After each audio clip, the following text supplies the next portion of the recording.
ওম শান্তি। অযোধ্যা ভ্রমণ শেষে আমরা এবার এগিয়ে চলেছি প্রয়াগরাজের দিকে। প্রায় 3-3.5 ঘন্টার পথ। বিকেলবেলায় আমরা প্রয়াগরাজে পৌঁছে গিয়েছিলাম। তবে প্রথমে এই বিশাল মেলা প্রাঙ্গণে বেশ খানিকক্ষণ আমরা এদিক ওদিক ঘুরে বেরিয়েছি। সঠিক ঠিকানায় পৌঁছাতেই পারিনি প্রথমে। আমাদের ঠিকানা ছিল মেলা প্রাঙ্গণের সেক্টর 7-এর ব্রহ্মাকুমারী স্বর্ণিম ভারত জ্ঞানকুম্ভে। আসলে মেলা প্রাঙ্গণে সবই অস্থায়ী রাস্তা, অস্থায়ী তাঁবুটা নিয়ে থাকার ব্যবস্থা। কখনো কখনো গুগল ম্যাপটাও আর ঠিকঠাক কাজ করছিল না। ওখানে ব্রহ্মাকুমারীর ভাইদের ফোন করে রাস্তার ট্রাফিক পুলিশদের জিজ্ঞাসাবাদ করে অবশেষে 7টা-7:30 নাগাদ আমরা পৌঁছেছিলাম আমাদের ঠিকানায়। আগামী 3 দিনের থাকা খাওয়ার ব্যবস্থাটা আমাদের এখানেই ছিল। 2 দিন আমরা সেবার কাজেও নিযুক্ত ছিলাম, তাই পৌঁছে প্রথমে অফিসিয়াল কাজটা সেরে নিয়েছিলাম। অফিস থেকে আমাদের 5 জনকেই আই কার্ড দেওয়া হয়েছিল।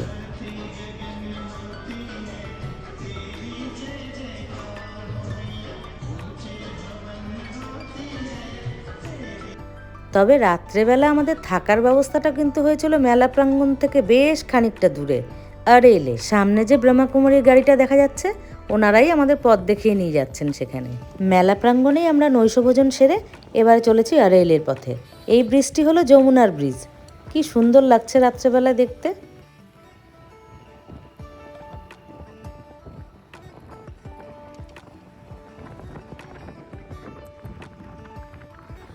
বলা চলে প্রয়াগরাজে মহাকুম্ভ মেলায় এসে এই সকাল বিকালে এই একবার করে যাওয়া আসাটাই আমাদের কাছে একটা বড় কাজ ছিল। ভোরবেলা ঘুম থেকে উঠে স্নান সেরে সামান্য একটু চা আর স্ন্যাক্স খেয়ে তারপরে আমরা রওনা হতাম মেলা প্রাঙ্গণের উদ্দেশ্যে। সারাদিন মেলা প্রাঙ্গণেই থাকতাম, একেবারে রাত্রে নৈশভোজন সেরে তারপরে আবার ফিরে আসতাম রেলে। প্রথম রাস্তা চিনতে বেশ সমস্যা হয়েছিল। গুগল ম্যাপ দেখেও আমরা সঠিক রাস্তায় পৌঁছাতে পারিনি। প্রথম দিন তো গুগল ম্যাপ দেখেও আমরা ভুল রাস্তায় চলে গিয়েছিলাম। প্রায় 4 ঘন্টা ভিড় জ্যাম ঠেলে অবশেষে পৌঁছেছিলাম মেলা প্রাঙ্গণে। তবে একটাই ভালো বিষয়, আমাদের সাথে এই গাড়িটি ছিল বলে আমাদের খুব একটা হাঁটাচলা করতে হয়নি। প্রতিদিন আরেল থেকে আমরা সোজা মেলা প্রাঙ্গণে আমাদের ব্রহ্মাকুমারীর টেন্টের সামনে গিয়েই দাঁড়াতাম। সাদা পোশাক পরা উনি হলেন বিকে মনোরমা দিদি, প্রয়াগরাজ সেন্টারের ইনচার্জ।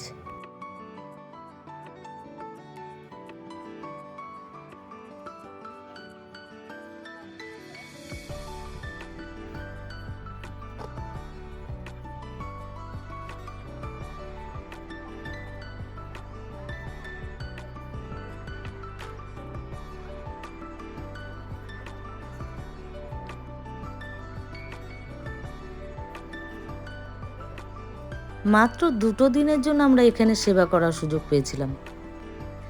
সেবা বলতে এই যে প্রদর্শনীগুলো হয়েছে, এগুলোকে সকলের সামনে এক্সপ্লেন করা।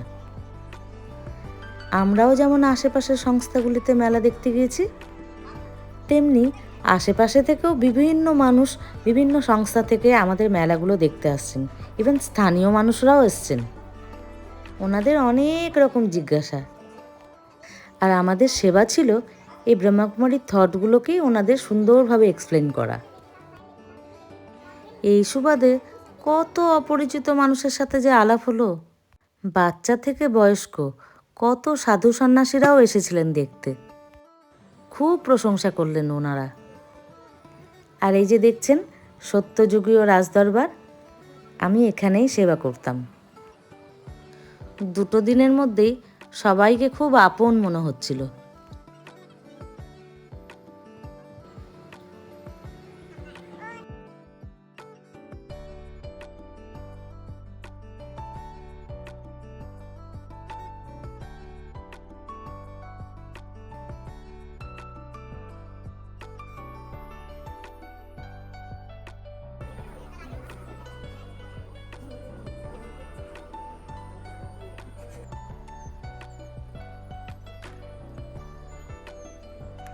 এটি হলো উত্তরপ্রদেশ ট্যুরিজমের ড্রোন শো।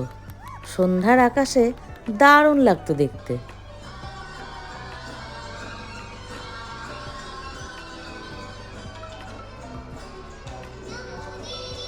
এটি হলো অষ্টদৈব শক্তির একটি পালা। ব্রহ্মাকুমারী ভাই বোনেরাই করেছিল, খুব সুন্দর করেছিল। তাড়াতাড়ি নৈশ আহার সেরে আমরা বেরিয়েছি মেলা দেখতে। এই ব্যাপারে আমাদের সাহায্য করেছে আমাদের বিকে অনিতা দিদি। উনি অনেকটাই রাস্তাঘাট চেনেন। কানপুর ফৈজাবাদ থেকে কিছু বিকে দিদি বোনেরা এসেছিলেন। ওনারা আমাদের সাথে আড়েলের ওই বাড়িটিতেই থাকতেন। আমরা প্রায় রোজ একসাথেই যাতায়াত করতাম। মেলা দেখব বলে আজকে তাই তাড়াতাড়ি সবাই চলে এসেছি। রাত্রি প্রায় 10:30 অবধি প্রয়াগরাজের এ প্রান্ত ও প্রান্ত ঘুরে বেরিয়েছি। খুব মজা হয়েছে।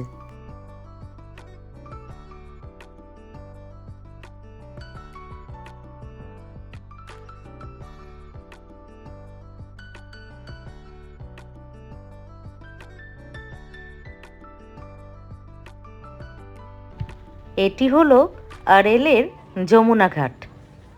আর ওই যে দূরের আলোর সারিগুলো দেখা যাচ্ছে, ওটি হলো ত্রিবেণী সঙ্গম। নৌকো করে যেতে হয় ওখানে।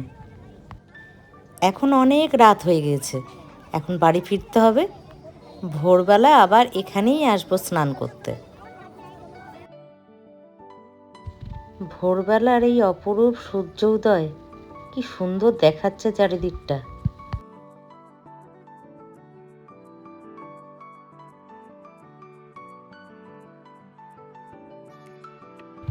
আমাদের সাথে আমাদের সিনিয়র বিকে দিদিরাও এসেছিলেন। ওনাদের কাছেই আমাদের ব্যাগপত্র, পার্স, মোবাইল ইত্যাদি রেখে নিশ্চিন্ত মনে স্নান করতে গিয়েছিলাম। ঘাটগুলি যথেষ্ট সুরক্ষিত, সর্বক্ষণ নজরদারির ব্যবস্থা রয়েছে।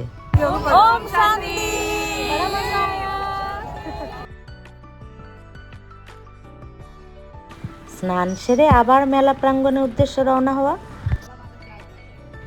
ওখানে পৌঁছে তাড়াতাড়ি জলযোগ সেরে আজ সারা দিন আশেপাশে মেলা প্রাঙ্গণগুলো ঘুরে বেরিয়েছি। এত বড় মেলা চত্বর, 2-3 দিনে এই মেলা দেখে শেষ করা যাবে না। বিভিন্ন প্রদেশ থেকে বিভিন্ন প্রতিষ্ঠান, স্বেচ্ছাসেবী সংস্থা, ধর্মীয় সংস্থা ওনাদের নিজ নিজ থিম নিয়ে প্রদর্শনীর ব্যবস্থা করেছেন। সেগুলি এক একটি ভালো করে দেখতে গেলে অনেক সময় লাগে। কত মানুষের ভিড়! সত্যি এক অদ্ভুত মিলন মেলা। পাশে যে লাইনটি দেখছেন, ওখানে বিনামূল্যে চা বিস্কুট খাওয়ানো হচ্ছে। এরকম অনেক সংস্থা রয়েছে যারা বিনামূল্যে খাবার বিতরণ করছেন।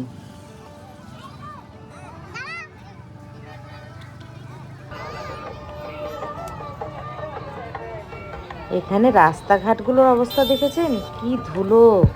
সব অস্থায়ী রাস্তা, টিন শীট পাতা।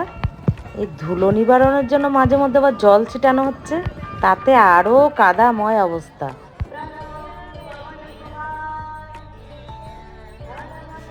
আর হ্যাঁ, আরেকটি কথা, এখানে কিন্তু দিনের বেলা বেশ গরম, ভোরবেলার দিকটা আর রাতের বেলাটা ঠান্ডা লাগে।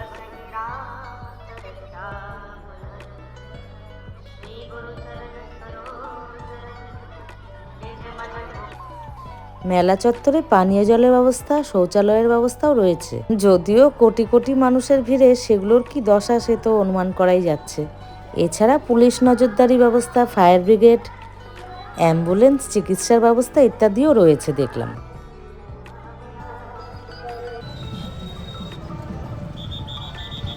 এত এত মানুষের ভিড়, ধুলো কাদা মাখা পথ, ওর মধ্যেই মেলা দেখতে আমার কিন্তু খুব ভালো লাগছিল।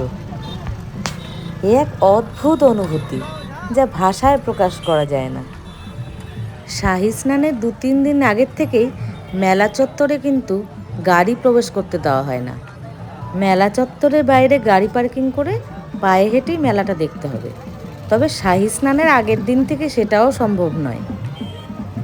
কতখানি পথ হাঁটতে হবে সেটি কিন্তু আগের থেকে বলা যাবে না। সব কিছুই নির্ভর করবে আপনারা মেলা প্রাঙ্গণের কোন দিকটিতে থাকবেন, শহর থেকে সেটি কত দূরে, অথবা আপনারা কিভাবে আসছেন, ট্রেনে না বাসে। আর মহাকুম্ভে স্নানের জন্য অনেকে গঙ্গার ঘাটেই স্নান সারছেন, অনেকে যমুনার ঘাটে। আবার পার হেড 700, 800, 1000, 1200 টাকা দিয়ে নৌকো রিজার্ভ করেও ত্রিবেণী সঙ্গমে গিয়ে স্নান সারছেন।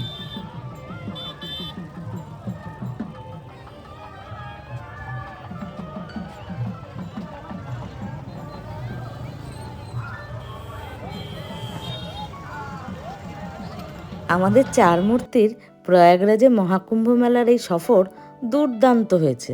আমরা খুব খুশি, খুব আনন্দ করেছি।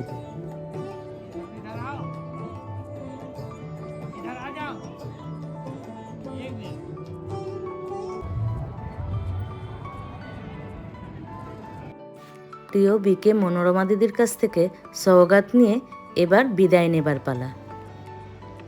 সত্যি কথা বলতে বিদায় নিতে একদম ইচ্ছে করছিল না, মনে হচ্ছিল আরও কিছুদিন থাকি। প্রয়াগরাজে মহাকুম্ভ মেলার এই অনুভূতি আমার আজীবন স্মৃতির মণিকোঠায় রয়ে যাবে। দেখুন রাস্তার পরিস্থিতি, এত রাতেও ঠান্ডার মধ্যে মানুষ রাস্তাঘাটেই শুয়ে বসে রয়েছেন। এখন আমরা যাচ্ছি আড়াইলের পথে। রাতটা আড়াইলের ওই বাড়িটিতে থেকে পরদিন সকালবেলা স্নান ধান করে সামান্য একটু জলযোগ সেরে রওনা হব বাড়ি ফেরার পথে। প্রয়াগরাজে মহাকুম্ভ মেলার অনেক স্মৃতি, অনেক ফটো ভিডিও তুলেছি, ওখান থেকেই কাটছাট করে আপনাদের শেয়ার করলাম। না হলে তো বোধহয় 1-1.5 ঘন্টা হয়ে যেত এই ভিডিওটি। এনিওয়ে, আজকের এই ভিডিওটি আপনাদের কেমন লেগেছে অবশ্যই জানাবেন। সবাই খুব ভালো থাকবেন, সুস্থ থাকবেন। দেখা হবে পরবর্তী একটি ভিডিও নিয়ে। ততক্ষণের জন্য টাটা। ওম শান্তি।